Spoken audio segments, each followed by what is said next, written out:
Hello my dear aspirants, welcome करते हैं आपके एडिटोरियल एंड ओपिनियन के सेशन में। I hope all of you are doing great and as you know very well dear aspirants कि हम daily basis के ऊपर इस क्लास में current affair, Pakistan fair, IR और ऐसे के रिलेटेड जितने भी इंपॉर्टेंट टॉपिक्स हैं, चाहे उनमें ओपिनियंस हैं, एडिटोरियल्स हैं या हमारे आर्टिकल्स ही क्यों ना हो, इनके हम एक डिटेल्ड और एग्जाम ओरिएंटेड डिस्कशन तो करते ही हैं, लेकिन इनका बैलेंस अप्रोच के साथ एनालिसिस भी करते हैं, जो हमारे सीएसएस और पीएमएस एग्जाम्स प्रिपरेशन के लिए बहुत इंपॉर्टेंट है। इसके अलावा हमारे डियर एस्पिरेंट्स, हमारा एवेल्युएशन सेशन सीएसएस और पीएमएस के ऐसे के लिए चल रहा है। आप इसकी डिटेल जो है वो स्क्रीन पर देख सकते हैं, लेकिन एक चीज़ मैं लाजमी यहाँ पर कहता हूँ कि इस एवेल्युएशन सेशन को ज्वाइन करने से पहले हमारी एक ओरिएंटेशन क्लास है ऑन ऐसे राइटिंग, तो वो आप लाजमी लेकर आएँ।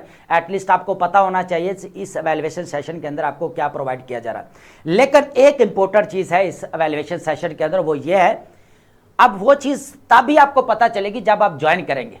ठीक है, देखिए मैं जो बात कर रहा हूं यहां पर एवेल्युएशन की, डेली बेसिस के ऊपर आपकी एवेल्युएशन होगी। इस एवेल्युएशन सेशन के अंदर कोई भी आपको छुट्टी मिलने वाली नहीं है।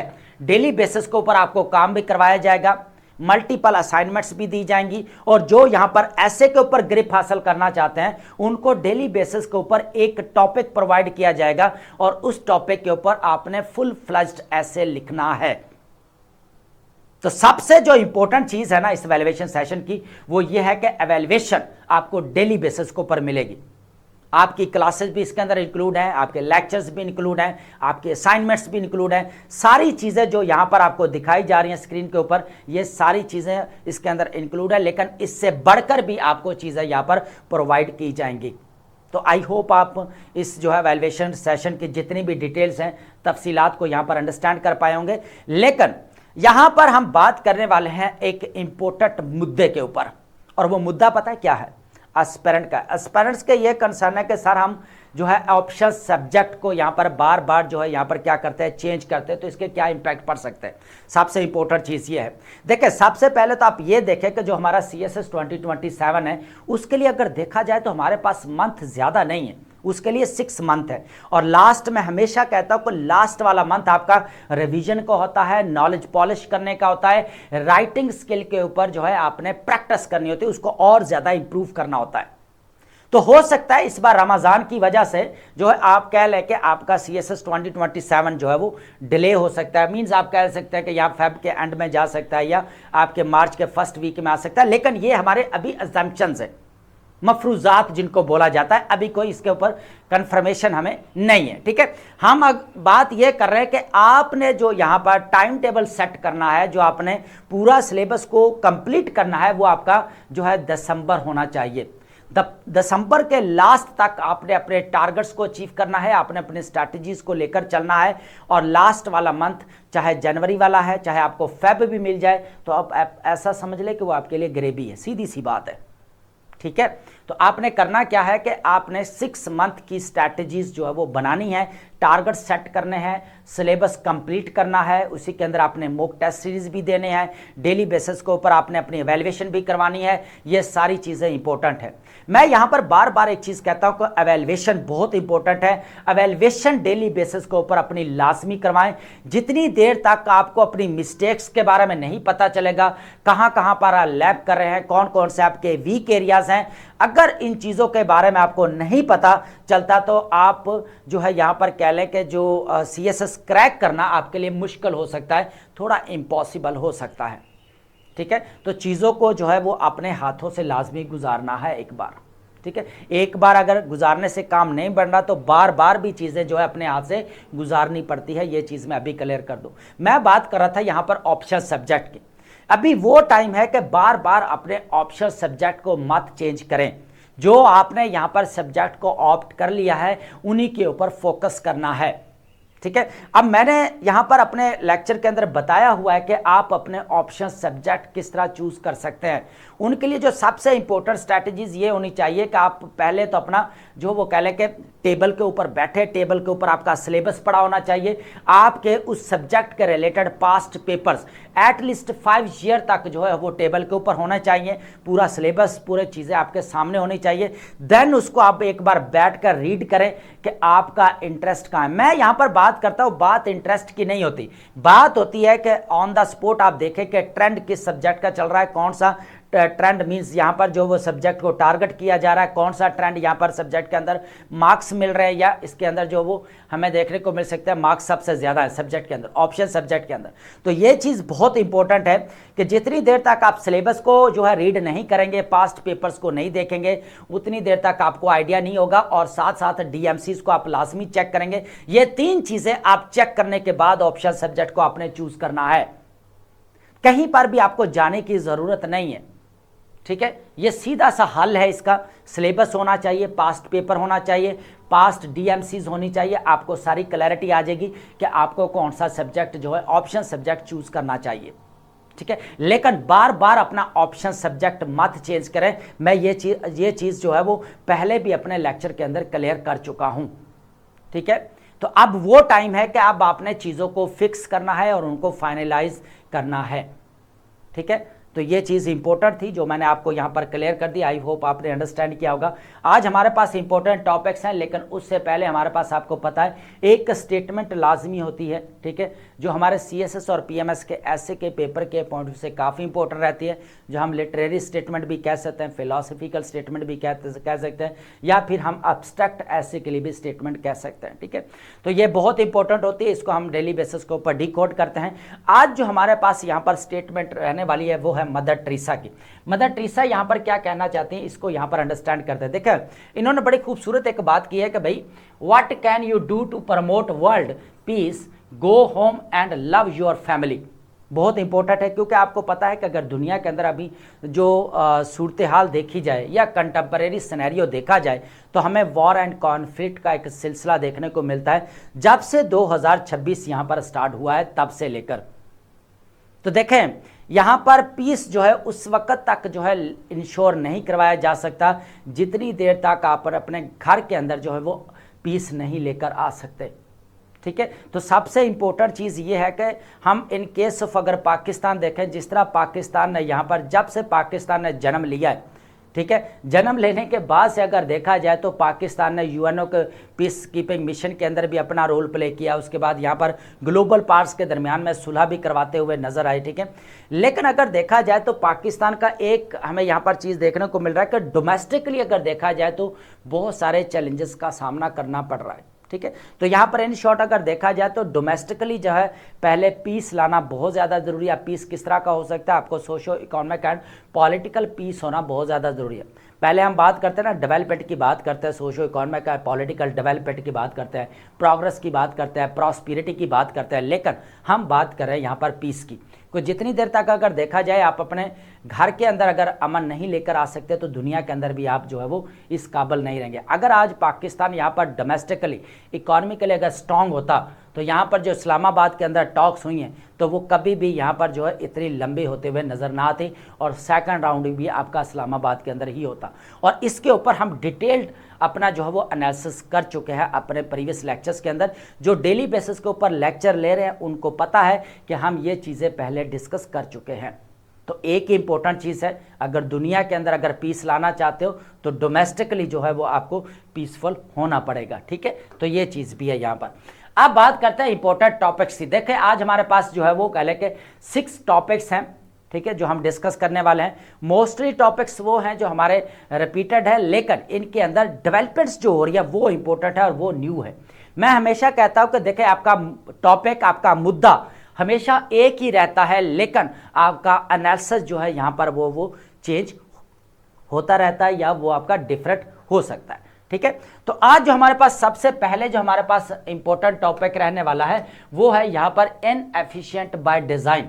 बात की जा रही है बेसिकली यहाँ पर elite captured versus IMF reforms की। अब ये दोनों आपको पता है कि बहुत इंपॉर्टेंट टॉपिक्स है, और अगर देखा जाए करंट अफेयर, पाकिस्तान अफेयर या ऐसे के पेपर के पॉइंट से भी ये काफ़ी इंपॉर्टेंट टॉपिक रहेगा, ठीक है। अब देखिए, ऐसे के पेपर के पॉइंट से मैं क्यों बात करता है, क्योंकि वहां पर हो सकता है हमारे पास इकोनॉमी के रिलेटेड कोई आ जाता है टॉपिक, कोई पॉलिटिक्स के रिलेटेड अगर टॉपिक आ जाता है, अगर कोई यूथ के रिलेटेड आ जाता है, तो हम यहाँ पर कहीं ना कहीं पर एलीट को लाजमी मेंशन करते हैं, आईएमएफ की लाजमी बात करते हैं, ठीक है। तो इसलिए मैं बोलता हूं कि कहीं ना कहीं पर एज ए रेफरेंस देने के लिए या एज ए एग्जाम्पल देने के लिए हमारा टॉपिक इंपॉर्टेंट होता है, ठीक है। अब अगर देखा जाए यहां पर why Pakistan physical policies are programmed to fail, अब यहां पर ये चीज, इस चीज को यहां पर अंडरस्टैंड करना पड़ेगा कि बेसिकली जो पॉलिसीज बनाई जाती है, अगर वाकई ही इंस्टीट्यूशंस यहां पर वीक हैं और टैक्स कलेक्शन यहाँ पर सही नहीं हो पा रही, तो हमेशा से जो है वो कह लें कि जैसे पेशेंट को एक ही मर्ज लगा हुआ था तो वो कभी ना कभी तो ख़त्म होना चाहिए, तो वो ये चीज़ें तो ख़त्म होनी चाहिए, लेकिन नहीं हो रही। जो यहाँ पर पॉलिसीज़ बनाई जाती हैं वो बेसिकली इस वे से यहाँ पर बनाई जाती हैं कि जो इश्यूज़ हैं वो आपके इसी तरह सेम रहते हैं। यहाँ पर बात की जा रही है बेसिकली एक इम्पोर्टेंट है यहाँ पर इकोनॉमिस्ट जिनको 2024 के अंदर नोबेल प्राइज़ भी मिला, और उनका नाम है यहाँ पर जो है डैरन जो है वो अजेमोलो। अब उनको यही प्रोनाउंस किया जाता है, अमेरिकन में अगर देखा जाए तो एस्मोलो भी बोला जाता है, तो उनको भी हम यहाँ पर डिस्कस करने वाले हैं, ठीक है। तो इसके अंदर अगर देखा जाए तो इंस्टीट्यूशनल फ्रेमवर्क उन्होंने जो दिया है उसकी बात करेंगे। और रेंट सीकिंग इकॉनमी, आपको पता है कि यहाँ पर जो है वो कह लेके मेहनत किए बगैर जो कमाई की जाती है उसको बोला जाता है, जो किसकी माद में होता है, एग्जाम्पशन की, सब्सिडीज़ की, या यहाँ पर जो टेंडर जो यहाँ पर दिए जाते हैं उनकी बेस के ऊपर। आप यूँ समझ लें कि क्रॉनिक कैपिटलिज्म, आप क्रॉनिक कैपिटलिज्म क्या होता है इसके ऊपर भी मैं डिटेल डिस्कशन अपने प्रीवियस लेक्चर्स के अंदर कर चुका हूँ, ठीक है। तो ये हमारे पास सेकंड टॉपिक बहुत इंपॉर्टेंट रहने वाला है। इसके अंदर जो हमें चीज़ें देखने को मिल रही है, स्पेशली अगर अजेमोलो की अगर बात की जाए, अब इसकी प्रोनाउंसिएशन की मैं बात कर रहा हूँ, कहीं पर इसको अजेमोलो प्रोनाउंस किया जा रहा है, कहीं पर एस्मोलो। अगर अमेरिका में देखा है, अमेरिकन जो है अगर इसकी प्रोनाउंसिएशन देखे जाए तो एस्मोलो इसको कहा जा रहा है, ठीक है। तो हम अगर उर्दू में देखें तो एस्मोलो भी इसको कह सकते हैं यहाँ पर, ठीक है। तो ये चीज़ है, तो इन्होंने जो यहाँ पर इनको जो प्राइज़ मिला यहाँ पर नोबेल, तो इसको भी देखेंगे। ये बेसिकली कह लें कि पॉलिटिकल और इकोनॉमिक जो इंस्टीट्यूशंस हैं वो कैसे बेसिकली नेशनल प्रॉस्पेरिटी को शेप देते हैं, ये चीज़ है बेसिकली, ठीक है। अब सेकंड टॉपिक हमारे पास रहेगा विनिंग द इंडस लॉफेयर की बात की जा रही है। अब ये जो हमारे पास रहने वाला है सेकंड और थर्ड, हमारे पास टॉपिक हमारे पास सेम ही रहेगा। टॉपिक का मतलब सेम, मतलब जो हमारे पास मुद्दा है इंडस वाटर ट्रीटी वाला वो सेम रहेगा, लेकिन इसका एनालिसिस थोड़ा सा डिफरेंट है और ये बहुत इंपॉर्टेंट है। विनिंग द इंडस लॉफेयर की बात की जा रही है, हाइड्रोपॉलिटिक्स एंड पब्लिक डिप्लोमेसी, ठीक है। अब जो आपकी अगर देखा जाए तो ट्रेडिशनल डिप्लोमेसी आपको कहीं ना कहीं पर फेल होती हुई नजर आ रही, तो मॉडर्न एरा के अंदर क्या किया जा सकता है, ये सारी चीजें हैं इसके अंदर। इंस्टीट्यूशनलाइजिंग a national lawfare framework होना चाहिए, कमीशन बनाया जाना चाहिए, क्योंकि अगर देखा जाए तो जितने भी इंटरनेशनल बॉडीज़ हैं वो यहाँ पर फेल हो चुकी है, क्योंकि अगर देखा जाए तो यहाँ पर जो परमानेंट कोड बनाई गई है तो उसके भी दो यहाँ पर जो हमें फैसले देखने को मिले वो भी यहाँ पर इंडिया ने रद्द की है, ठीक है। ये भी काफ़ी इंपॉर्टेंट है। उसके बाद सेकंड टॉपिक है मैनेजिंग वाटर प्लान्स की अगर बात की जाए, hydro hegemony and South Asia है, यूनिलैटरलिज्म आपको पता है कि यहाँ पर किसको बोला जाता है, जो यक तरफा यहाँ पर फैसला लिया जाता है, और यही चीज़ इंडिया ने बेसिकली ली थी जब 2025 के अंदर पहलगाम अटैक हुआ था, ठीक है। इसके अंदर भी काफ़ी इंपॉर्टेंट एनालिसिस होने वाला है, जो ऑलमोस्ट 17 प्रोजेक्ट्स जो है वेस्टर्न रिवर्स के ऊपर इस वक्त इंडिया की तरफ यहाँ पर चल रहे हैं, ठीक है। तो उसके बाद टेक्निकल वर्कर अगर देखा जाए, work around and the future of Indus water treaty, तो इसका हम एनालिसिस करने वाले हैं। मुद्दा एक ही है इंडस वाटर ट्रीटी, लेकिन इसका एनालिसिस डिफरेंट है, दोनों एनालिसिस लाजमी लीजिएगा। फोर्थ नंबर पर हमारे पास है राफिया जकरिया साहबा, आपको पता है जेंडर के ऊपर लिखती रहती है, और जेंडर अगर हमारा देखा जाए तो हमारा एक सब्जेक्ट भी है ऑप्शनल, और अगर देखा जाए तो ऐसे के पेपर के पॉइंट से काफ़ी इंपॉर्टेंट टॉपिक रहता है। ये हमारे पास केस स्टडी रहेगा बेसिकली अफगानिस्तान वाला। आपको पता है कि रिसेंटली हमने एक टॉपिक डिस्कस किया था, हैरट के अंदर बेसिकली प्रोटेस्ट हुए थे यहाँ पर वुमेन्स की फेवर के अंदर, वहाँ पर जो है वो कह लें कि यहाँ पर मेल अलाइशिप देखने को मिला या डिजिटल अलाइशिप देखने को मिला, ठीक है। तो ये काफ़ी इंपॉर्टेंट टॉपिक है। जेंडर्ड पब्लिक जियोग्राफी एलिवेट, यहाँ पर सब evaluating cross gender mobilisation and digital allyship in Taliban era Afghanistan. अब यहाँ पर अगर देखा जाए तो इसको कंपेयर भी किया जा रहा है पाकिस्तान और अफगानिस्तान के साथ, ठीक है। तो ये काफ़ी इसके अंदर जो है इंपॉर्टेंट डिस्कशन है जिसको हम यहाँ पर जो है वो देखने वाले हैं। फिफ्थ नंबर पर है पाकिस्तान मूवमेंट की अगर बात की जाए तो आपको पता है कि पाकिस्तान ने यहाँ पर जिस तरह अपना रोल प्ले किया, from global arbiter to regional reality, analysing Pakistan strategic back channel mediation, तो ये बहुत इंपॉर्टेंट टॉपिक है, इसके ऊपर हम डेली बेसिस के ऊपर लाजमी जो है वो एनालिसिस करते हैं। टॉपिक हमारे पास मुद्दा एक ही रहता है लेकिन एनालिसिस डिफरेंट रहता है, ये मैं चीज यहां पर क्लियर कर दूं, ठीक है। लास्ट में हमारे पास रहेगा यहां पर 6th नंबर पर आएगा टॉपिक पेंटागन को लेकर है, ठीक है। अब पेंटागन वाला अगर देखा जाए यहां पर क्या है, बेसिकली पेंटागन ने यहां पर भाई कहा है कि भाई $80 बिलियन का जो है वो फर्दर चाहिए ईरान वॉर के लिए, ठीक है। ऑलरेडी आपको पता है कि $200 बिलियन के यहाँ पर जो रिक्वेस्ट की गई थी वो तो यहाँ पर एक्सेप्ट हुई नहीं। अगर यहाँ पर 28 फेब से अगर देखा जाए तो वॉर के ऊपर जो हमें कॉस्ट देखने को मिल रही है वो 25 to 29 बिलियन डॉलर देखने को मिल रही है। लेकिन यहाँ पर जो बात की जा रही है आपने इसको अंडरस्टैंड करना, 80 billion for Iran war other bills and W अगर SJ की अगर बात की जाए जनरल की, वाशिंगटन जनरल की, the economics of the conflict assessing the pentagon $80 billion emergency supplemental for the USA Iran war. आपको पता है कि यहाँ पर कहा यह जा रहा है कि USA जो है आगे जो है वो कह ले कि इकोनॉमिक क्राइसिस का शिकार हो सकता है या इकोनॉमिकली थोड़ा सा वीक हो सकता है। तो यहाँ पर अगर देखा जाए तो ये जो वॉर लगी हुई है इसके ऊपर जो है वो कह ले कि फिर आगे जो है वो कह ले कि उसको जो है वो इन्वेस्ट करने के लिए आगे उसके पास डॉलर नहीं रहेंगे, तो इसलिए ये डॉलर्स की यहाँ पर डिमांड की जा रही है। लेकिन एक और चीज़ भी है, यहाँ पर जो पर्सनल है उनकी यहाँ पर पे भी बढ़ चुकी है, उसके बाद जो ऑपरेशनल कॉस्ट है यहाँ पर वॉरशिप की वो भी बढ़ती जा रही है, ठीक है। तो ये सारी चीज़ों को लॉजिस्टिक अगर देखा जाए यहाँ पर पूरा उसके ऊपर भी बात की जा रही है, जो सामान है जंगी सामान की जो यहाँ पर जो वो तरसील की जा रही है, तो वो भी सारी चीज़ें इसके अंदर इंक्लूड है। लेकिन अगर देखा जाए तो जो मैक्सिको का वाला बॉर्डर है तो वहाँ पर भी कुछ इनको ऑपरेशन रोकने पड़ सकते हैं। तो इस तरह की बेसिकली ये चीज़ हमें यहाँ पर देखने को मिले। लास्ट वाला टॉपिक काफ़ी इंपॉर्टेंट है।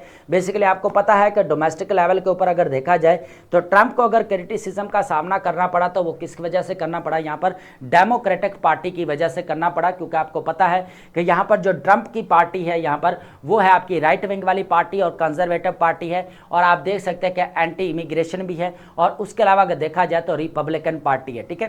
तो ये चीज़ भी है, तो इसके ऊपर भी काफ़ी डिबेट इंपॉर्टेंट रहने वाली, इसको भी डिस्कस करेंगे। और लास्ट में आपको पता है कि हमारे पास वोकैब होती है, और वोकैब हम जो भी यहाँ पर डान न्यूज़पेपर के इंपॉर्टेंट वर्ड्स होते हैं उनको हम लाजमी डिस्कस करते हैं, वो आप अपनी एक नोटबुक प्रिपेयर कर सकते हैं। इसके अंदर हम 2 सिनोनिम्स और 2 एंटोनिम्स को भी ऐड करते हैं। तो मैं पहले भी कहता हूँ कि देखें, अगर आप यहाँ पर अच्छी लाइफ गुजारना चाहते हैं तो आपका बैंक बैलेंस अच्छा होना चाहिए, लेकिन अगर आप सिविल सर्विस एग्जाम्स की प्रिपरेशन कर रहे हैं तो ध्यान आपकी वोकैब का अच्छा होना बहुत ज़्यादा ज़रूरी है। अब ये चीज़ वही समझ सकता है जो यहाँ पर सीरियस एस्पिरेंट है, जो काम कर रहे हैं डेली बेसिस के ऊपर, ठीक है। तो ये चीज़ बहुत इंपॉर्टेंट थी जो मैंने क्लियर कर दी।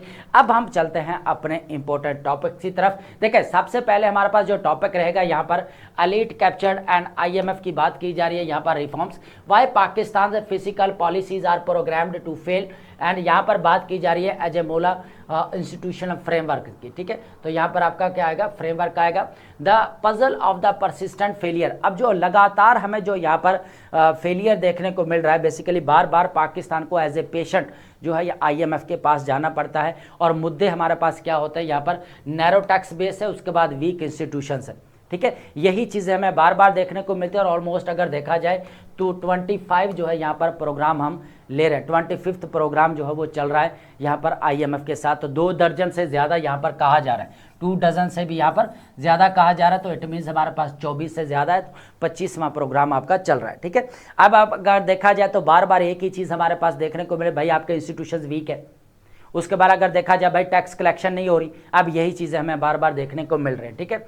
उसके बाद अगर देखा जाए तो वही सेम जब वो सिम्टम्स देखने को मिल रहा है, दोबारा जब आता है प्रोग्राम लेकर वही सेम अलामात जो है यहाँ पर बता दी जाती है पाकिस्तान को, वही करप्शन चल रही है, वही आपके इंस्टीट्यूशंस यहाँ पर वीक हो रहे हैं, वही आपके यहाँ पर टैक्स कलेक्शन नहीं हो रही, यही चीज़ें बार बार देखने को मिलती हैं। अब कहा यह जा रहा है कि अगर वाकई इंस्टीट्यूशंस वीक है और यहाँ पर ये हमें टैक्स कलेक्शन यहाँ पर जो थोड़ा कम देखने को मिल रहा है, अगर ये वाकई ये चीज़ें होती ये कब की ख़त्म हो जाती। लेकिन यहाँ पर जो पॉलिसीज़ को डिज़ाइन किया जाता है वो इस तरह डिज़ाइन किया जाता है कि यहाँ पर जो सारा फ़ायदा जो है बेसिकली किसका हो रहा है, यहाँ पर हम बात कर रहे थे यहाँ पर एलीट कैप्चर, तो एलीट कैप्चर्ड इकॉनमी जो बात करते हैं, elite captured industry, elite captured आपकी पॉलिटिक्स, ये सारी चीज़ें देखें हमारा पर्पस जो है किसी को यहाँ पर क्रिटिसाइज करना नहीं है, बल्कि हमारी एक एग्जाम ओरिएंटेड डिस्कशन रहेगी। पहले से मैं डिस्क्लेमर दे रहा हूँ, ठीक है। अब अगर देखा जाए यहाँ पर पैराडाइम शिफ्ट हो चुका है। अब पैराडाइम कैसे शिफ्ट हो चुका है इस चीज को अंडरस्टैंड करते हैं। दिस यहाँ पर सिस्टमिक स्टैग्नेशन, देखिए जो हमें यहाँ पर अभी जो कह लें कि ये पूरा सिस्टम आपको यहाँ पर जो जमूद का शिकार नजर आ रहा है, इसकी वजह ये नहीं है कि यहाँ पर जो है वो आपका एडमिनिस्ट्रेटिव फेलियर्स है, स्टेट कैपेसिटी नहीं, और ना ही यहाँ पर बैड लक की वजह से, नहीं ऐसा नहीं है, बल्कि क्या वजह है यहाँ पर the entire reform architecture is inefficient by design. जो इसको डिजाइन किया जा रहा है ना पॉलिसीज को, उसकी वजह से सारी हमें ये चीजें देखने को मिल रही है, जिसके अंदर सबसे पहले किस चीज को यहां पर सामने रखा जाता है, एलीट इंटरेस्ट्स को सामने रखा जाता है, बजाय इसके कि वो पब्लिक वेलफेयर के लिए काम करे। ठीक है, एक चीज तो ये है। अब थ्योरेटिकल लेंस की अगर बात करें, यहां पर एजमोला जो यहां पर थ्योरेटिकल फ्रेमवर्क देते हैं इंस्टीट्यूशनल, मैंने पहले भी कहा है कि यहां पर एजमोला बेसिकली टर्किश अमेरिकन इकोनॉमिस्ट हैं। ये बेसिकली ये कहते हैं कि how political and economic institutions shape national prosperity.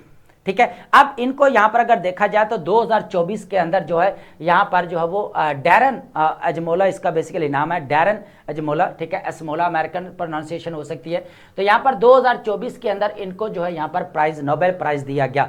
इन्होंने यहां पर बात की है बेसिकली कि सबसे पहले अगर देखा जाए यहां पर article applies the economist Daron Acemoglu की बात की जा रही है, यहां पर institutional theory to map out 3 distinct elite, तो रेंट एक्सट्रैक्शन मैकेनिज्म की बात की जा रही है। अब हो क्या रहा है कि रेंट सीकिंग, मैंने पहले भी कहा था कि ऐसी कमाई जो बगैर मेहनत किए हुए यहां पर कमाई जाती है। फॉर एग्जाम्पल यहां पर टैक्स एग्जाम्पशन मिलती है, किसको मिलती है, एलिट को मिलती है, इंडस्ट्री उनकी है, सब्सिडी मिलेगी तो उनको फायदा होगा यहां पर। उसके बाद अगर देखा जाए तो बड़े बड़े टेंडर्स है, क्या आपको मिलेंगे, नहीं मिलेंगे। क्रोनी कैपिटलिज्म है, जहां पर करीबी जो रिश्तेदार है, दोस्त है, उनका ख्याल रखा जाता है। ठीक है, ये चीजें भी है। तो अब यहां पर बर्डन जो होता है टैक्स का, वो फिर कॉमन मैन के ऊपर ज्यादा चला जाता है, और एग्जाम्पशन मिलती है तो वो एलिट को मिलती है। तो एक चीज तो ये भी है। तो अगर देखा जाए तो ये हमारे पास रहेगा रेवेन्यू एक्सट्रैक्शन, 3 पॉइंट्स है, बहुत इंपॉर्टेंट है, ये आप एज ए रेफरेंस दे सकते हैं। अगर देखा जाए तो यहां पर क्या होता है कि जो टैक्स जो है बर्डन किसके ऊपर डाला जाता है, कॉमन मैन के ऊपर डाला जाता है, और यहां पर एलिट को एग्जाम्पशन दी जाती है, भाई आप इंडस्ट्री लगाओ, आप काम करो, एग्जाम्पशन, रियायत दी जाती है, डिस्काउंट दिया जाता है, ठीक है, या सब्सिडीज दी जाती है। तो ये चीजें हमें यहां पर देखने को मिलती है, तो इसको बोला जाता है रेवेन्यू एक्सट्रैक्शन। उसके अलावा अगर देखा जाए, अब ये पॉलिसीज की बात की जा रही है कि किस तरह यहां पर पॉलिसीज को फ्रेम किया जाता है, और किस तरह यहां पर एलीट इंटरेस्ट को जो है वो सामने रखा जाता है, उनको सर्व किया जाता है, ना कि पब्लिक वेलफेयर देखने को मिलती है। ये अकॉर्डिंग टू यहां पर कौन बात कर रहा है, डैरन अजमोला के अकॉर्डिंग, ठीक है, जो हम कभी कभी यहां पर एस्मोला भी इसको कह सकते हैं। ठीक है, तो ये चीज है। सेकंड वो कहता है कि फैक्टर प्राइस मैनिपुलेशन की बात की जा रही है। सिंपल से लफ्जों में समझाना चाहूंगा कि जब यहां पर होता क्या है कि जो कॉस्ट ऑफ प्रोडक्शन है उसको बढ़ा दिया जाता है, पैदावार की कॉस्ट को बढ़ाया जाता है, तो जो बड़े यहां पर एलीट कैप्चर की जो इंडस्ट्री है वो मेंटेन रहती है, जो गरीब है यहां पर कोई इंडस्ट्री अगर डेवलप कर भी रहा है तो वो इंडस्ट्री यहां पर बैठ जाती है। तो इसको बोला जाता है बेसिकली फैक्टर प्राइस मैनिपुलेशन। तो इससे क्या होता है, उनके जो यहाँ पर मजदूर है वो भी यहाँ पर कम होना शुरू हो जाते हैं, लागत हमें ज़्यादा देखने को मिलती है। तो इससे फिर किसका फायदा होता है, यहाँ पर एलीट का होता है। तो एलीट का फायदा होगा तो यहाँ पर जो है वो कह लें कि उनको सब्सिडीज़ दी जाती हैं, जब वो प्राइसेस बढ़ाएंगे तो उनको फिर सब्सिडीज़ दी जाती है, भी आप काम करो और प्रोडक्शन इसकी बढ़ाओ। ठीक है, तो भाई गरीब को तो मिलेगा नहीं, तो वो तो अपनी ऑलरेडी इंडस्ट्री को बंद करके बैठ गया, प्राइसेस वो बढ़ा चुका है, तो वो प्राइसेस बढ़ाई इसलिए जाती हैं ताकि यहाँ पर सब्सिडीज गेन की जा सके। एक चीज तो ये। थर्ड नंबर पर है पॉलिटिकल कंसोलिडेशन। सबसे इंपॉर्टेंट चीज है भाई, अगर आपके पास इंडस्ट्री है, सारी चीजें हैं, तो यहां पर आपका पॉलिटिकल असर रसूख होना बहुत ज्यादा जरूरी है, सियासी असर रसूख, पॉलिटिकल आपका जो है रिलेशन होना बहुत ज्यादा जरूरी है। तो कंसोलिडेशन, सियासी कंसोलिडेशन हमें जो यहाँ पर देखने को मिल रही है, सियासी मजबूती की बात की जा रही है बेसिकली, वो बहुत इंपॉर्टेंट है। तो ये तीनों चीज़ अगर देखी जाए तो हमें यहाँ पर डैरन ने जो यहाँ पर इंस्टीट्यूशन थ्योरी दी है to map out 3 distinct elite rent extraction mechanism, तो ये 3 हमें यहाँ पर रेंट बेस्ड हमें यहाँ पर मैकेनिज्म देखने को मिलता है कि किस तरह जो है यहाँ पर एलीट इंटरेस्ट को जो है वो सर्व किया जाता है। ठीक है, तो ये चीज़ है। अब बात करते हैं एम्पेरिकली, अगर एविडेंस फ्रॉम पाकिस्तान फिजिकल यहाँ पर फ्रेमवर्क। अब देखें यहाँ पर मैंने पेट्रोलियम लेवी के ऊपर ऑलरेडी बहुत सारी डिस्कशन की है, ओवरव्यू दूंगा, ज़्यादा डेप्थ में नहीं जाऊंगा। अब पेट्रोलियम लेवी बेसिकली यहाँ पर बार बार जो पेट्रोल के ऊपर लगाई जाती है, अब ये वो रेवेन्यू होता है जिसको बोला जाता है नॉन टैक्स्ड रेवेन्यू। अब क्या होता है कि इसको जो है ये फेडरल अकाउंट में सीधा जाएगा। यहाँ पर ये जो एनएफसी का अवार्ड दिया जाता है प्रोविंसेस को टैक्स बेस के ऊपर, जो टैक्स कलेक्ट किया जाता है उसकी बेस के ऊपर यहाँ पर एनएफसी अवार्ड दिया जाता है। तो यहाँ पर जो पेट्रोलियम लेवी लेवी है इसको इंक्लूड नहीं किया जाता, और ये बेसिकली कह लें कि आपका नॉन टैक्स रेवेन्यू होता है, फेडरल के अकाउंट में जाएगा। तो अब आप ये समझ लें कि ये कहा जा रहा है कि जो अब जो एक अर्निंग का जरिया बन चुका है फेडरल का, तो वो ये कहीं ना कहा जा रहा है कि पेट्रोलियम लेवी की वजह से वो पैसे कमाए जा रहे हैं। ठीक है, एक चीज तो ये सैलरीज क्लास की बात की जा रही है, रेवेन्यू एक्सट्रैक्शन। तो यहाँ पर भाई सैलरीज वाले हैं वो डायरेक्ट यहाँ पर रजिस्टर्ड है, इसलिए इजीली जो है उनका पर टैक्स लगा दिया जाता है और उनसे टैक्स यहाँ पर एक्सट्रैक्शन हो जाती है। तो इसी तरह जो ताजर हैं, बड़े बड़े इंडस्ट्रियलिस्ट हैं, वो यहाँ पर छूट जाते हैं, उनको यहाँ पर सब्सिडीज एग्जाम्पशन वगैरह वही चीज़ें आपको देखने को मिलेगी। तो अब यहाँ पर कुछ ये जो है वो कह लें कि यहाँ पर जो स्टैट्स दिए गए हैं इनको आप ऐड करना चाहते हैं तो कर सकते हैं, अदरवाइज आप स्किप भी कर लेंगे तो कोई इशू नहीं है। ठीक है, क्राइसिस पॉलिसी आपको पता ही, मैंने पहले भी क्लियर कर दिया, while middle class is squeezed. तो आप देख सकते हैं कि मिडिल क्लास का क्या हाल हो जा रहा है और एलीट क्लास जो है यहाँ पर इंजॉय करती हुई आपको नजर आएगी। The asset holding elite and banking sector recorded his historic profits. अब यहाँ पर 600 बिलियन रुपए का यहाँ पर फायदा हुआ है बैंकिंग को। बैंक क्या कर रहा है यहाँ पर जो है वो कह लें कि ज्यादा शरह सूद पर गवर्नमेंट को कर्जे देते हैं, इससे जो है वो रेवेन्यू जनरेट कर रहा है। तो 600 बिलियन रुपीस जो है यहाँ पर कमाया बैंक ने। तो बैंक आपके डेली बाय डेली जो है अमीर होते जा रहे हैं और ये होते रहेंगे। ठीक है, अब ये चीज भी है। उसके बाद है माइक्रो मैकेनिक्स की, अगर आप रेंट सीकिंग की बात करें तो आप इसका देख लें कि रिजल्ट्स क्या है। ह्यूमन डेवलपमेंट आपका टॉल अगर यहाँ पर नुकसान देखे तो ह्यूमन डेवलपमेंट का आपको कितना रैंक मिल रहा है, यहाँ पर 168 रैंक मिल रहा है, क्योंकि ह्यूमन डेवलपमेंट के ऊपर कोई भी हमें जो है वो इन्वेस्टमेंट देखने को नहीं मिल रही। ठीक है, पॉलिटिकल यहाँ पर कैपिटल डिटरमेंट की बात की जा रही है, जो यहाँ पर बात की जा रही है, जो यहाँ पर कह लें कि जो शरह सूद पर जो यहाँ पर कर्जा दिया जाता है उसकी बात की जा रही है कि बड़े बड़े जो एलीट क्लास क्या करते हैं, यहाँ पर कर्जे लेते हैं शरह सूद के ऊपर, बाद में क्या किया जाता है कि जो उनके ऊपर टैक्स भी पे करना होता है वो टैक्स भी नहीं पे किया जाता, और जो यहाँ पर शरह सूद के हिसाब से रकम ली जाती है उस शरह सूद के साथ रकम को वापस नहीं किया जाता। मीन 15% है वो यहाँ पर 15% नहीं देते, क्योंकि यहाँ पर उनको पॉलिटिकल जो है यहाँ पर जो है वो कह लें कि असर सूख हासिल होती है। ठीक है, तो यहाँ पर वो कह लें कि पॉलिटिकल ताल्लुकात का होना बहुत ज़्यादा जरूरी है, political consolidation according to Daron Acemoglu के। ठीक है, तो ये चीज़ है बेसिकली। तो कैपिटल जो यहाँ पर पॉलिटिकल जो सरमाया हमें देखने को मिल रहा है, डिटरमेंट जो यहाँ पर तय किया जाता है वो यही होता है कि यहाँ पर जो शरह सूद के ऊपर कर्जा लिया जाता है और बाद में ताल्लुकात को यहाँ पर बनाकर पॉलिटिकल ताल्लुकात का यूज़ करके क्या किया जाता है, जो ऊपर वाला शरह सूद होता है उसको पे नहीं किया जाता। ठीक है, तो इस तरह जो है माफ़ करवा लिया जाता है। ये चीज़ बेसिकली आप समझ सकते हैं यहाँ पर। ठीक है, जो टैक्स पे करना चाहिए उसके ऊपर होता है वो भी यहाँ पर पे नहीं करते। अब बात करते हैं hydropolitics and public diplomacy institutionalising a national lawfare framework for जो है यहाँ पर IWT इंडस वाटर ट्रीटी। अब अगर देखा जाए evolution of the Indus dispute, अगर आप लॉ फेयर की अगर बात की जाए, सिस्टमिक रेजिलियंस की बात की जाए तो आपके सामने है कि इंडस वाटर ट्रीटी यहाँ पर पाकिस्तान और इंडिया के दरमियान में 1960 से लेकर कितनी बार ऑलमोस्ट 3 to 4 टाइम जो है पाकिस्तान और इंडिया के दरमियान में वॉर हो चुकी है। और रिसेंटली जो है मैं यहाँ पर 2025 के अंदर आफ्टर पहलगाम अटैक मई के अंदर हमें वॉर देखने को मिली दोनों के दरमियान में। तो अभी तक जो है इंडस वाटर ट्रीटी यहाँ पर सर्वाइव कर रही थी, लेकिन क्या हुआ कि इंडिया की तरफ से इंडस वाटर ट्रीटी को यहाँ पर क्या कर दिया गया, सस्पेंड कर दिया गया। अब यहां पर चीजों को अंडरस्टैंड करना है। बेसिकली मॉडर्न अरेना के अंदर क्या हो रहा है कि जो आपका यहां पर कह लें कि जो हमारे पास कह लें कि कोर्ट है या हमारे पास जो हमने यहाँ पर कमीशन वगैरह बनाए हैं, तो उनका कोई जो रोल नज़र आना चाहिए तो वो नज़र नहीं आता। तो यहाँ पर एक नैरेटिव बिल्ड करना पड़ेगा, परसेप्शन ओवर मेरिट, वो चीज़ आगे आ रही है, मैं वो यहाँ पर क्लियर करूँगा तो आपको सारा यहाँ पर जो है वो क्लियर हो जाएगा। तो यहाँ पर modern hydro dispute has evolve beyond traditional diplomacy. तो ट्रेडिशनल डिप्लोमेसी से आप जो है यह जो रवायती डिप्लोमेसी या सफारतकारी हमें देखने को मिलती थी वो यहाँ पर हट चुकी है, अब मॉडर्न एरा आ चुका है। इसके अंदर लॉ फेयर बहुत ज़्यादा जरूरी, the strategic weaponisation of legal narrative. तो यहां पर आग एक जो है लीगल नैरेटिव बिल्ड करना पड़ेगा। अब ये नैरेटिव किसके जरिए बिल्ड करना पड़ेगा, यहां पर एक तो ग्लोबल मीडिया के जरिए जो है यहां पर किया जा सकता है, दूसरा अगर देखा जाए तो थिंक टैंक्स के जरिए किया जा सकता है, थर्ड अगर देखा जाए तो पॉलिसी नेटवर्क से किया जा सकता है ताकि पॉलिटिकल ऑब्जेक्टिव्स को हासिल किया जा सके। तो अब वो जो पुरानी कोर्स और वो फैसले वो भी कहीं ना कहीं पर अहमियत रखते हैं, लेकिन अब उनकी अहमियत यहाँ यहाँ पर ख़त्म होती जा रही है। अब यहाँ पर एक नैरेटिव बिल्ड करना पड़ेगा और इसको जो है वो हकीकत के साथ जोड़ना पड़ेगा। ये एक इंपॉर्टेंट चीज़ है। परसेप्शन ओवर मेरिट की बात की जा रही है। Global lawfare, public credibility and narrative management are just as a critical as actual courtroom strengthen of the legal argument. ठीक है, तो अब हमें यहाँ पर जो कोर्ट के अंदर हमें यहाँ पर लीगल आर्गूमेंट्स वगैरह देखने को मिलते हैं, उनसे कहीं ज़्यादा बेटर है, कहीं ज़्यादा इंपॉर्टेंट है कि यहाँ पर ग्लोबल वॉरफेयर के अंदर अगर देखा जाए तो public credibility and narrative management ये इंपॉर्टेंट चीज़ें हैं और काफ़ी जो है अपना रोल भी प्ले करते हैं। तो नैरेटिव बिल्ड करना पड़ेगा, परसेप्शन ओवर मेरिट। ठीक है, तो परसेप्शन को चेंज करना पड़ेगा।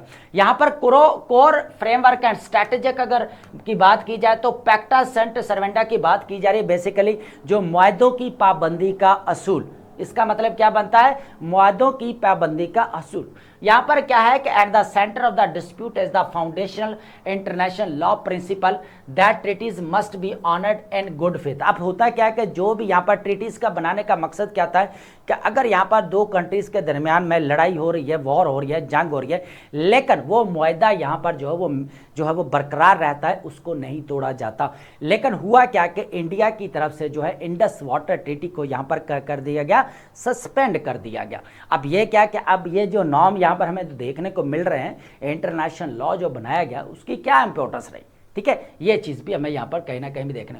पाकिस्तान रिएक्शनरी ट्रैप अगर देखा जाए, देखिए अगर देखा जाए तो Pakistan traditional approach to transboundary disputes follows a flood. अब यहां पर जो है ना पाकिस्तान रिएक्शनरी ट्रैप कैसे, अब पाकिस्तान की तरफ से हम क्या मिस्टेक कर रहे हैं कि एक बार यहां पर इंडस वाटर ट्रीटी को क्या किया, यूनिलैटरल जो है यहां पर सस्पेंड कर दिया गया। अब आपका दूसरा टॉपिक भी इसी के ऊपर आ रहा है, लेकिन उसका एनालिसिस थोड़ा सा डिफरेंट रहेगा।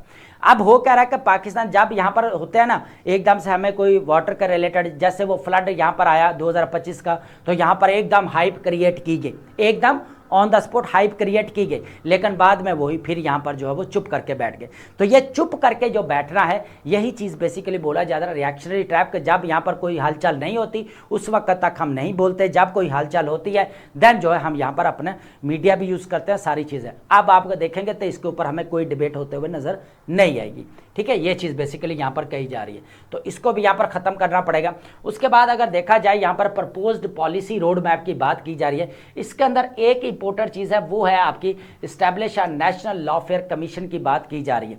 इसको बेसिकली यहां पर बनाना चाहिए और इसका जो रियल टाइम कोऑर्डिनेशन होनी चाहिए इंटरनेशनल लॉयर्स के साथ। उसके बाद जो यहां पर टेक्निकल हाइड्रोलॉजिस्ट जो हैं उनके साथ होना चाहिए, एकेडमिक्स, उसके बाद यहां पर जो है वो कम्युनिकेशन एक्सपर्ट्स के साथ जो है इनका जो है वो कोऑर्डिनेशन होनी चाहिए दोनों के साथ। इन मीन्स ये आपके पास कितने हैं, 4 है, लॉयर्स हैं, टेक्निकल हाइड्रोलॉजिस्ट्स हैं, उसके बाद एकेडमिक्स एंड कम्युनिकेशन एक्सपर्ट्स हैं, इनके साथ जो है वो होनी चाहिए। ठीक है, एक चीज तो ये प्रोएक्टिव ग्लोबल आउटरीच की बात की जा रही है, तो पाकिस्तान को यहाँ पर एक नैरेटिव बिल्ड करना पड़ेगा और ग्लोबल लेवल के ऊपर इसको लेकर जाना पड़ेगा।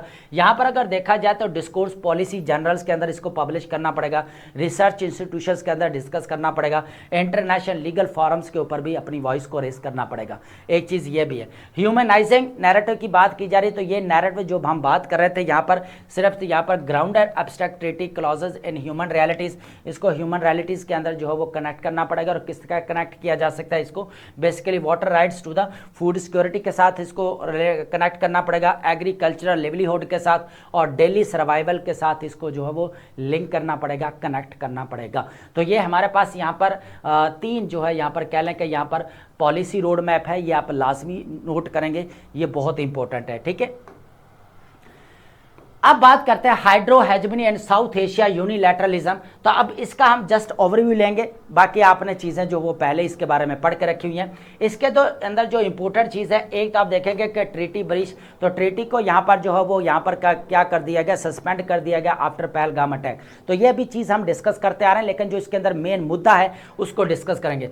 आर्बिट्रेशन लॉसेस की अगर बात की जाए तो यहाँ पर जो परमानेंट कोर्ट ऑफ आर्बिट्रेशन है, बेसिकली उसके ऊपर जो यहाँ पर 2 हमें यहाँ पर कह लें कि जो फैसले देखने को मिले इंडिया ने उसको यहाँ पर एक्सेप्ट नहीं किया। एक चीज़ तो ये रिजेक्शन ऑफ लॉ, तो यहाँ पर जो लॉ थे उसको भी यहाँ पर रिजेक्ट कर दिया गया इंडिया की तरफ से, तो एक चीज़ ये भी है। दूसरा, अगर इंफ्रास्ट्रक्चर्स और यहाँ पर स्ट्रैटेजिक वेपनाइजेशन की बात की जाए तो इंडिया जो है इंडस वाटर ट्रीटी को एज ए वेपन यूज़ कर रहा है, ठीक है। उसके बाद अगर देखा जाए तो हाइड्रो हेजमनी की अगर बात की जाए तो ऑलमोस्ट 17 यहाँ पर ऑन गोइंग इंफ्रास्ट्रक्चर प्रोजेक्ट्स हमें यहाँ पर वेस्टर्न रिवर के ऊपर देखने को मिल रहे हैं, जो आपको पता है कि यहाँ पर चेनाब का जो पानी टनल के जरिए ब्यास के अंदर भी मुंतकिल करने की बात की जा रही है। और उसके ऊपर आपको पता है कि यहाँ पर किशन गंगा प्रोजेक्ट्स भी नजर आ रहे हैं, रैटलवाड़ा भी है, दलहस्ती प्रोजेक्ट भी है, इस तरह के और भी बहुत सारे। तो ऑलमोस्ट अगर देखा जाए तो 17 प्रोजेक्ट देखने को मिल रहे हैं। पॉलिटिकल लीडरशिप इंटेंट की अगर बात की जाए तो भाई इंडियन जो पॉलिटिकल लीडरशिप के आप स्टेटमेंट सुनते रहे हैं, प्रीवियस लेक्चर के अंदर भी हमने डिस्कस किया था कि भाई उन्होंने कहा कि हम एक कतरा भी पानी का, एक ड्रॉप भी वो पाकिस्तान के अंदर नहीं जाने देंगे। एग्जिस्टेंशियल थ्रेट की अगर बात की जाए तो अप स्ट्रीम मैनिपुलेशन बहुत ज़्यादा चल रही है। अब यहाँ पर 241 मिलियन जो बेसिकली आबादी है पाकिस्तान की, उसको एक बहुत बड़ा थ्रेट है। तो ये चीज़ भी है जो हम अभी पीछे पॉलिसी मेयर्स की बात कर रहे थे। ग्लोबल प्रेसिडेंट काउंटर इसकी अगर बात की जाए तो इसके अंदर जो इंपॉर्टेंट पॉइंट है वो ग्लोबल डोमिनो रिस्क है सॉरी। तो यहाँ पर अगर देखा जाए तो हमेशा से जो अपर स्ट्रीम वाले हैं, जो या जैसे इंडिया है यहाँ पर, या काबुल रिवर की बात करें, या यहाँ पर टर्की की बात करें, या दरियाए फरात को लेकर, दजला को लेकर, यहाँ पर टर्की, ईरान जो इराक के अंदर हमें मामला देखने को मिल रहा है, इसी तरह इथोपिया और यहाँ पर इजिप्ट के दरमियान हमें जो मामला देखने को मिल रहा है। तो इस तरह अगर अपर स्ट्रीम वाले अगर इस तरह करेंगे तो ये तो फिर हर जगह पर ये ट्रेंड यहाँ पर चलता हुआ नजर आएगा। तो एक चीज़ ये भी है, तो ये भी एक बहुत बड़ा रिस्क है। तो अब्सेंट ऑफ इन्फोर्समेंट है, तो जितने भी लॉ वगैरह है उसकी इन्फोर्समेंट यहाँ पर प्रॉपर जो होनी चाहिए वो देखने को नहीं मिल रही। तो ये एक ओवरव्यू था बेसिकली कि ग्लोबल प्रेसिडेंट काउंटर रिस्क क्या है, तो ये भी आप पॉइंट ऐड कर सकते हैं। इसके अंदर ग्लोबल डोमिनो वाला पॉइंट इंपॉर्टेंट है, ठीक है। तो ये चीज़ है। अब बात करेंगे gender public geography evaluating cross gender, यहाँ पर जो हमें मोबिलाइजेशन और डिजिटल अलाइशिप अगर देखा जाए तो हमारे पास है तालिबान इरा अफगानिस्तान, ठीक है। अब इसके अंदर भी हम ओवरव्यू लेने वाले हैं, ऑलरेडी हमारी डिस्कशन हो चुके हैं। ये हमारे पास एक केस स्टडी रहेगा, एक एग्जांपल देने के लिए मोर देन इनफ है, ठीक है। अरेयर ऑफ द अगर देखा जाए यहाँ पर women and structural Taliban control. अब यहाँ पर दो चीजें इसके अंदर, सबसे पहले सिस्टमिक सब्जुगेशन की अगर बात की जाए 2021 जब अगस्त से अगर देखा जाए तो जब से यहाँ पर तालिबान ने कंट्रोल हासिल किया है तो यहाँ पर हमें जो है वो कह लें कि तालिबान की सुपरमैसी देखने को मिली। इनका जो है एक दबाव यहाँ पर बढ़ता हुआ नजर आया, जिसकी वजह से वुमेन्स के ऊपर काफ़ी रिस्ट्रिक्शंस जो है वो की गई, ठीक है। अब यहाँ पर जो है इन्होंने बेसिकली सेल्फ सर्विंग जो इंटरप्रिटेशन ऑफ रिलीजन, ठीक है, stripping away the higher education, imposing structure male guardians, ठीक है, महरम, उसके बाद रूल्स है, उसके बाद sealing the vital professional careers. तो एजुकेशन है, चाहे यहाँ पर जॉब्स अपॉर्चुनिटीज़ हैं, तो अगर देखा जाए इकोनॉमिक इंडिपेंडेंस है तो वो वुमेन्स के ऊपर यहाँ पर रिस्ट्रिक्शन या बैन लगते हुए हमें नजर आया, ठीक है। तो ये सारी चीज़ें हैं आप ऐड कर सकते हैं। इकोनॉमी ऑपरेशन की बात की जाए तो एक ही चीज़ यहाँ पर बात की गई कि भाई जो यहाँ पर तालिबान ने बोला है उसी को ही फॉलो करना है, यहाँ पर जनता को उसी को यहाँ पर जो है वो जितना भी है यहाँ पर वुमेन को फॉलो करना। Banning women is highly calculated strategy to dominate public geography and project absolute power, ठीक है। ये बेसिकली इसकी बात की जा रही है। यहाँ पर तालिबान की स्ट्रीट पॉलिसिंग जो यहाँ पर है, मोरालिटी पुलिस ने क्या किया कि हैरट के अंदर जो अभी यहाँ पर प्रोटेस्ट हुए इन फेवर ऑफ वुमेन, जहाँ पर मेल अलाइशिप देखने को मिला, तो यहाँ पर जो मोरालिटी पुलिस है, मोरालिटी पुलिस ने काफ़ी जो है यहाँ पर इनके ऊपर फायरिंग भी की, इन प्रोटेस्टर्स को यहाँ पर रोका भी। तो ये चीज़ भी हमें यहाँ पर देखने को मिल रही है, ठीक है। उसके बाद हमारे पास है emergence cross gender solidarity and resistance की बात की जाए तो फेलियर ऑफ एब्सोल्यूट सबमिशन, जहां पर तालिबान ने कहा कि नहीं हम ही हैं, जो है हम ही हैं, एक पैट्रियार्कल माइंडसेट। तो यहां पर क्या हुआ कि कुछ जो है लोगों ने मेल अलाइशिप हमें जो देखने को मिले, मेल अलाइशिप की बात की जा रही है यहाँ पर, एनाटॉमी ऑफ मेल अलाइशिप, डिजिटल अलाइशिप की बात की जा रही है। तो यहाँ पर मेल ने क्या किया, हैरट के अंदर वुमेन के फेवर के अंदर यहाँ पर प्रोटेस्ट वगैरह किया, और वहाँ पर मोरालिटी पुलिस ने क्या किया, उनके ऊपर जुल्म सितम किया, और ये सारी चीज़ें हम ऑलरेडी डिस्कस कर चुके हैं, ठीक है। तो इस वजह से फिर क्या हुआ कि यहाँ पर जो एब्सोल्यूट सबमिशन है वो यहाँ पर नाकाम होते हुए नजर आ रही, जिस तरह यहाँ पर अब अफगानिस्तान के अंदर जो है वो प्रोटेस्ट होना शुरू हो गए हैं इन फेवर ऑफ यहाँ पर जो है वमेन। अब यही चीज हमें यहाँ पर जब इस्लामाइजेशन देखने को मिली, ज़ियाउल हक का दौर भी देखने को मिला, तो यहाँ पर वमेन एक एक्शन फोरम भी हमें पाकिस्तान के अंदर जो है डेवलप होते हुए नजर आया। 1980s की मैं यहाँ पर बात कर रहा हूँ, ठीक है। तो यही चीज हमें यहाँ पर प्रोटेस्ट होते हुए नजर आ रहा है अफगानिस्तान के अंदर, ठीक है। तो डिजिटल टूल यूज किए गए, व्हाट्सएप वगैरह किए गए, फेसबुक को यूज किया गया, तो ये सारी चीजें हमें यहाँ पर देखने को मिली, ठीक है। कंपैरेटिव इनर्शिया अगर देखा जाए, जो जमूद का शिकार है, पाकिस्तान के अंदर भी इश्यूज है, लेकिन बेसिकली ये है कि पाकिस्तान के बात ये की जा रही है कि मेल है वो यहाँ पर जो है वो कह ले कि विमेन के फेवर में नहीं बात कर रहे, ये भी कहीं ना कहीं पर चीज देखने को मिल रही। अब डॉक्टर महानूर शाह वाला केस है यहाँ पर, जिनके ऊपर एसिड का हमला हुआ, तो ये भी एक चीज देखने को मिली, ठीक है। तो इसके अलावा भी अगर देखा जाए तो यहाँ पर जो है उनकी फेवर में यहाँ पर जो मेल प्रोटेस्ट होने चाहिए वो भी चीजें देखने को मिल रही। पैथोलॉजी का मतलब होता है बीमारी, और साइलेंट यहाँ पर जो कॉम्प्लेक्सिटी, साइलेंट कॉम्प्लेक्सिटी का मतलब होता है कि यहाँ पर खामोश शराकतगारी की जो बीमारी है वो भी देखने को मिलती है। यहाँ पर कहीं ना कहीं पे आप ये कह सकते हैं कि जो यहाँ पर वुमेन्स के अगेंस्ट कुछ ऐसी एक्टिविटी हो रही हैं, तो उनकी फेवर में यहाँ पर मेल की तरफ से कोई भी जो है यहाँ पर प्रोटेस्ट वगैरह या कोई वॉइस रेज होते हुए नजर नहीं आती, ये चीज कही जा रही है, ठीक है।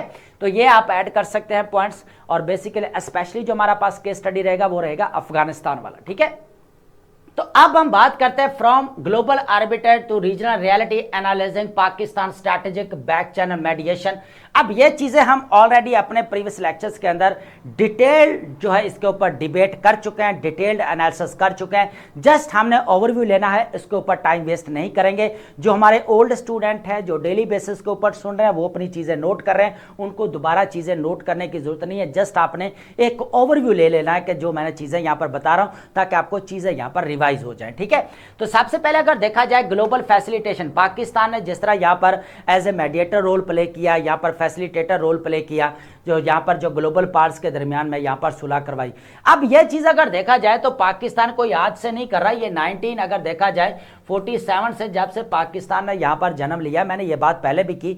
तो यहां पर 1960s के अंदर क्या हुआ था कि जब यहां पर पाकिस्तान ने फर्स्ट टाइम जो है यहां पर यूएनओ के पीस मिशन के अंदर अपना रोल प्ले किया, जो कॉन्गो की बात कर रहे हैं। उसके अलावा ऑनवर्ड अगर देखा जाए तो फिर यहां पर जो हमें 1971 के अंदर जो है हेनरी किसिंजर जो है सीक्रेट ट्रिप करते हुए नजर आए चाइना का, ये सारी चीजें हम डिस्कस कर चुके हैं। तो पाकिस्तान ने एज ए पीस मेकर जो अपना रोल प्ले किया, और अभी सबसे इंपॉर्टेंट रोल प्ले किया मिडिल ईस्ट वाले मामले में। तो मिडिल ईस्ट मामले में अगर देखा जाए तो पहले बोपी को साइन करने में, बोर्ड ऑफ पीस को साइन करने में पाकिस्तान का अहम रोल रहा, ठीक है। ये चीजें भी है। इसके साथ साथ आपका इजिप्ट, टर्की, सऊदी अरेबिया भी इसके अंदर इंक्लूड है। उसके बाद आपको पता है कि यहाँ पर जो यहाँ पर अभी कह लें कि जो एग्रीमेंट साइन हुआ है उसको इलेक्ट्रॉनिकली साइन किया गया, ठीक है। ये चीजें हम डिस्कस कर चुके हैं। पंचिंग अबव इट्स वेट अगर बात की जाए तो पाकिस्तान ने हद से बढ़कर जो है इस बार रोल के लिए प्ले किया। इतने सालों से जो पाकिस्तान को क्रिटिसाइज किया जा रहा, ब्लेम किया जा रहा था, या डिफेम या विलीफाई किया जा रहा था, अब पाकिस्तान ने यहाँ पर अपना इंपॉर्टेंट रोल प्ले किया। हिस्टोरिकल प्रेसिडेंट की अगर बात की जाए तो 1971 की बात की जा रही है, जब यहाँ पर माओ जेडोंग थे 17 चाइना के अंदर। तो यहाँ पर हेनरी किसिंजर वाली बात करें, रिचर्ड निक्सन जो है उस वक्त प्रेसिडेंट थे बेसिकली यहाँ पर यूएसए के, जिनके साथ वाटर गेट वाला स्कैंडल भी जो है वो लिंक है। अब बात करते हैं regional application and diplomatic channel की बात की जाए, सबे continental stability, double front challenge, strategic leverage. अब तीन चीजें हैं यहाँ पर, बेसिकली ओवरव्यू ले लेते हैं इसका। आपको पता है कि पाकिस्तान ने इंपोर्टर रोल तो प्ले कर लिया यहाँ पर, लेकिन रीजनल लेवल के ऊपर देखा जाए तो दो तरफ से, एक तरफ यहाँ पर वेस्टर्न फ्लैंक है अफगानिस्तान की तरफ से जो है वो पाकिस्तान को इश्यूज है, सिक्योरिटी इश्यूज है, और एक तरफ अगर देखा जाए तो वाटर अग्रेशन जो है यहाँ पर ईस्ट की तरफ से हमें देखने को मिल रहा है, ठीक है। लेकिन पाकिस्तान अगर देखा जाए जिस तरह यहाँ पर as a diplomatic role play किया और पाकिस्तान ने अपना सिक्का मनवाया, और जिस तरह यहाँ पर ग्लोबल लेवल के ऊपर अपने आप को as a peace maker proof किया, इसी तरह जो है यहाँ पर डिप्लोमेसी का साथ पाकिस्तान को नहीं छोड़ना चाहिए। इसी को जो है यूज करते हुए जो है अपने नेबर कंट्रीज के साथ रिलेशंस को बिल्ड करना चाहिए। उसके बाद न्यू काबल है या दिल्ली है, उसके साथ भी रिलेशंस की बात की गई है। तो ये एक और जनरल से डिस्कशन है। Domestic imperative and national reconciliation, ये बात वही थी कि अगर आप दुनिया के अंदर पीस लाना चाहते हो तो सबसे पहले घर के अंदर पीस लेकर आना बहुत ज़्यादा ज़रूरी है। आप ये समझ लें कि वही चीज़ हमें कहीं ना कहीं पर ये देखने को मिल रही है। अब यहाँ पर क्या थ्रेट ऑफ इनकोहेजन की बात करें, इंस्टीट्यूशनल लेवल प्लेइंग फील्ड की बात करी कि सबके लिए बराबर वाला यहाँ पर मैदान होना चाहिए, लेकिन वो चीज़ें यहाँ पर देखने को मिल रही। पाकिस्तान के अंदर काफ़ी इश्यूज़ है, क्रिटिकल जो है वो इश्यूज़ हमें देखने को मिल रहे हैं। सबको इन क्रिटिकल इश्यूज़ को ख़त्म करना पड़ेगा, एक पेज के ऊपर आना पड़ेगा, ताकि socio economic and political prosperity, development या प्रोग्रेस को इंश्योर करवाया जा सके पाकिस्तान के अंदर, ताकि ग्लोबल लेवल के ऊपर हम एक अपना और ज़्यादा जो है पॉजिटिव रोल प्ले कर सके।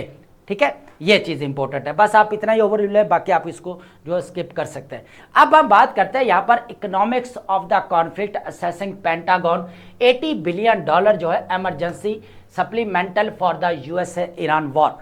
तो अब यहाँ पर जो है वो बेसिकली ये कहा जा रहा है कि न्यू फिजिकल डिमांड है। टिप्टी जो डिफेंस सेक्रेटरी है स्टीवन फैनबर्ग ने कहा है कि भाई यूएसए लॉ मेकर्स दैट जो डिपार्टमेंट ऑफ डिफेंस है requires an emergency allocation of $80 billion जो है वो फर्दर चाहिए टू ब्रिज ऑपरेशंस। ठीक है, तो अब अगर देखा जाए ब्रॉड स्पेक्ट्रम अगर बजटिंग की बात की जाए तो इसके अंदर जो है वो यहाँ पर डिफेंस बजट की भी बात की जाए। Requested some is attended up as a part of larger, तो ये और भी इसके साथ बेसिकली पार्ट हैं। जैसे यहाँ पर बंडल अगर देखा जाए तो वॉर मिलिट्री जो है वो ज़रूरियात तो है ही है, लेकिन इसके साथ क्या क्या चीज़ें ऐड है, domestic agriculture and disaster recovery assistance, तो ये भी दो चीज़ें इसके साथ यहाँ पर जो है वो जो सम की बात की जा रही है इसके अंदर शामिल है। ठीक है, तो आप ओवरऑल अगर देखें तो यहाँ पर डिमांड की जा रही है कि $80 बिलियन हमें चाहिए यहाँ पर फर्दर ऑपरेशंस करने के लिए। ऑपरेशनल ग्रिड लॉक की अगर बात की जाए तो पेंटागन के लीडर ने यहाँ पर क्लियर कर दिया गया कि भाई यहाँ पर इकोनॉमिक क्राइसिस आ सकता है या इकोनॉमिक इशूज आ सकता है, तो यहाँ पर यूएस से बेसिकली अपना जो ऑपरेशंस को कंटिन्यू नहीं रख सकता, इसीलिए जो इसको क्या चाहिए यहाँ पर बजट चाहिए। ठीक है, एक चीज़ तो ये एलोकेशन स्प्लिट्स की अगर बात किया, एलोकेशन स्प्लिट्स का मतलब है तकसीम जो यहाँ पर हो रही है उसकी बात की जा रही है।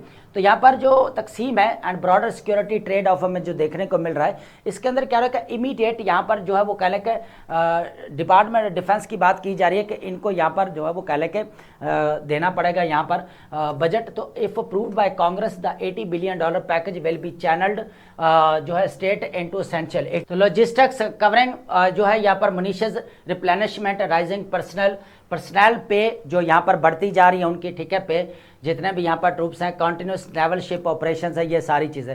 तो यहाँ पर आप कह लें कि जो है वो कह लें कि असले की खरीदो फरोख्त या फरामी के लिए भी है। उसके अलावा जो यहाँ पर ट्रूप्स हैं, फौजी हैं, उनकी यहाँ पर तनख्वाहें बढ़ती जा रही हैं। तो ये सारी चीज़ों के लिए जो है यहाँ पर $80 बिलियन की बात की जा रही है। Domestic and foreign over extension की बात की जाए, financial strains of the conflict is directly forcing operation trade offs at home. The Pentagon cautioned it may have to scale back training exercise. तो यहाँ पर यह कहा जा रहा है इसके अंदर कि यह जो एक्सरसाइजेज है इससे पीछे हटना पड़ सकता है, जो ऑपरेशन जारी कंटिन्यू रखे हुए हैं इनसे भी पीछे हटना पड़ सकता है। इसी तरह यहाँ पर यूएसए मैक्सिको वाला जो बॉर्डर है इनके दरमियान में जो तनाज़ा चल रहा है तो उसके ऊपर भी यहाँ पर ऑपरेशंस को काम वगैरह किया जा सकता है। किसकी वजह से? बेसिकली बजट के काम होने की वजह से। तो इसलिए यहाँ पर बजट को बेसिकली पास करवाया जा रहा है। Political vulnerabilities and mid term horizon, आपको पता है कि मिड टर्म इलेक्शन होने वाले नवंबर के अंदर, तो ये चीज़ें भी हैं। तो अब अगर देखा जाए तो द वॉर ट्रू जो है यहाँ पर कॉस्ट की अगर बात की जाए तो सबसे पहले इनिशियल जो हमें यहाँ पर डिफेंस रिक्वेस्ट आई थी वो $200 बिलियन की आई थी। लेकिन अगर देखा जाए तो वॉर की कॉस्ट जो हमें 28 फेब से जो यहाँ पर स्टार्ट होती है उसकी अब जो है हमें जो कॉस्ट जो है $25 बिलियन से लेकर $29 बिलियन तक देखने को मिलती है। ठीक है, एक चीज़ तो यहाँ पर क्लियर होगी। Legislative and democratic grid lock की अगर बात की जाए तो आपको पता है कि अपोजिट पार्टी कौन है? जो यहाँ पर यूएसए के अंदर बेसिकली डेमोक्रेटिक पार्टी है। तो डेमोक्रेटिक पार्टी यहाँ पर बार बार जो है यहाँ पर ट्रंप के जो पॉलिसीज उसको क्रिटिसाइज करती आ रही है। ठीक है, अब ऑपोजिशन को तो मौका चाहिए, यही चीज़ें हमें यहाँ पर देखने को मिल रही है। ठीक है, अब यहाँ पर कहा जा रहा का बजट को पास किया जाए, इसको जो है यहाँ पर दिए जाए आगे। ठीक है, $80 बिलियन। इलेक्टोरल लाइबिलिटी की अगर बात की जाए तो आपको पता है कि यहाँ पर डोमेस्टिक लेवल के ऊपर ट्रंप को जो है वो काफ़ी तनकीद का सामना करना पड़ रहा है। एक चीज़ तो ये भी इंपॉर्टेंट है। उसके अलावा जो है यहाँ पर काफ़ी इशूज़ भी एस्केलेट एस्केलेट होते हुए नजर आ रहे हैं। For example sky rocketing domestic यहाँ पर इन्फ्लेशन बढ़ती जा रही है यूएसए के अंदर। उसके बाद हाई एनर्जी प्राइसेस भी देखने को मिल रही है और राइजिंग लिविंग कॉस्ट जो है वो यूएसए के अंदर बढ़ती जा रही है। तो ये सारी चीज़ें बेसिकली यहाँ पर जो है वो देखी जा रही हैं और ऊपर से ये कहा जा रहा है कि बेसिकली $80 बिलियन जो है यहाँ पर जो है वो दिए जाएं डिफेंस के बजट के लिए। तो आई होप आपने इसको भी यहाँ पर अंडरस्टैंड किया होगा और ये इंपॉर्टेंट है। पहले $200 बिलियन था, अब $80 बिलियन की बात की जा रही है, ठीक है। और अब हम बात करेंगे अपनी इंपॉर्टेंट वोकैब की, और वोकैब आपको पता है कि हम डेली बेसिस के ऊपर डन न्यूज़पेपर के जितने भी इंपॉर्टेंट वर्ड्स होते हैं उनमें से हम 10 वर्ड्स को यहाँ पर सिलेक्ट करते हैं, चूज करते हैं, जो डेली बेसिस के ऊपर हम डिस्कस करते हैं विद 2 सिनोनिम्स एंड 2 एंटोनिम्स। तो यहाँ पर आपके लिए एक गोल्डन जो है यहाँ पर अपॉर्चुनिटी ये है कि आप अपनी वोकैब जो है वो बगैर कहीं जाने से बेटर है कि आप यहाँ पर जो है डेली बेसिस को अपनी वोकैब को कंपाइल कर सकते हैं। तो सबसे पहले जो हमारे पास यहाँ पर वर्ड रहने वाला है गारगेंचुअन। गारगेंचुअन बहुत इजी वर्ड है, basically extremely large in size और अमाउंट को बोला जाता है, जो साइज में बहुत बड़ा होता है उसको बोला जाता है। भारी भरकम को आपको बोल सकते हैं इनॉर्मस या जाइगनेटिक आप इसको बोल सकते हैं। ऑपोजिट क्या बनेगा, टाइनी या स्मॉल को आप बोलेंगे, ठीक है। नेक्स्ट वर्ड हमारे पास रहेगा, बहुत इजी वर्ड है, इनकैप्सुलेटेड। इनकैप्सुलेटेड मींस होता है समराइज करना, बेसिकली खुलासा करने को बोला जाता है। Or enclosed within limits, summarised करना या कंटेंट। ऑपोजिट क्या बनेगा, एक्सपैंड करना या एलेबोरेटेड, ठीक है। नेक्स्ट वर्ड हमारे पास क्या रहेगा यहाँ पर, फिजल्स। फिजल्स बहुत इजी वर्ड है, basically fails or dies out gradually, आस्ता आस्ता जो है वो क्या जाना, यहाँ पर जो है वो डिक्लाइन की तरफ जाना या जवाल की तरफ जाना या मिटते जाना, खत्म होते जाना।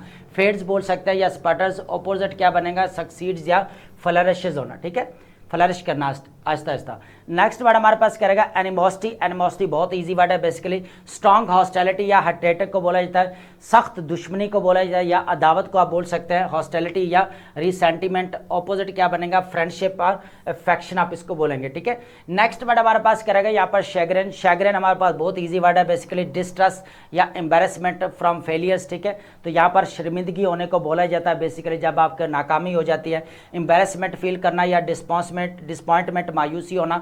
उल्टा क्या बनेगा, ऑपोजिट प्राइड या सेटिस्फेक्शन होना, ठीक है। नेक्स्ट वर्ड हमारे पास यहाँ पर क्या रहेगा, अमेनेबल। अमेनेबल आपको पता है विलिंग टू एग्री, ठीक है, मुत्तफिक होने पर जो है वो रजामंदी जाहिर करना, ठीक है, या कोऑपरेट करना, ताउन करना। उसके बाद है कंप्लायंट या एग्रीएबल। ऑपोजिट क्या बनेगा, रेजिस्टेंट, ठीक है, या अनविलिंग आप इसको बोल सकते हैं। वर्ड हमारे पास करेगा एक्स्ट्रापुलेटिंग, बहुत इजी वर्ड है, एक्सटेंडिंग डाटा और reasoning beyond noun facts, basically बोला जाता है अंदाजा लगाना या तौसी करने को बोला जाता है, ठीक है। प्रोजेक्टिंग या इन्फ्रेंग। ऑपोजिट क्या बनेगा हमारे पास, इसका ऑपोजिट रेस्ट्रिक्टिंग या लिमिटिंग आप इसको बोलेंगे। वर्ड हमारे पास रहेगा डेरोगेशन। डेरोगेशन का मतलब होता है बेसिकली तनकीद को भी बोल सकते हैं या कमी करने को भी बोल सकते हैं। यहाँ पर रिडक्शन और क्रिटिसिज्म वर्थ, ठीक है। उसके बाद क्रिटिसिज्म या डिस्पैरेजमेंट। ऑपोजिट क्या बनेगा, प्रेज या अप्रूवल, बहुत इजी वर्ड है। सेकंड लास्ट हमारे पास है एडजज्ड। एडजज्ड का मतलब होता है फैसला देना। एडजज्ड या डिसाइडेड, ऑफिशियली जज्ड या रूल्ड। ऑपोजिट क्या बनेगा, एक्यूटेड या इग्नोर्ड। लास्ट वर्ड हमारे पास रहेगा रेजोनेट। रेजोनेट का मतलब होता है गूंजना या असर डालना, ठीक है। तो produce or deep or full or lasting effect, ठीक है, असर डालने को बोला जाता है। इको या रेवरबरेट। ऑपोजिट क्या बनेगा, फेड या वैनिश। तो आई होप आपने लेक्चर को अंडरस्टैंड किया होगा और वोकैब को भी आपने नोट किया होगा and thank you so much.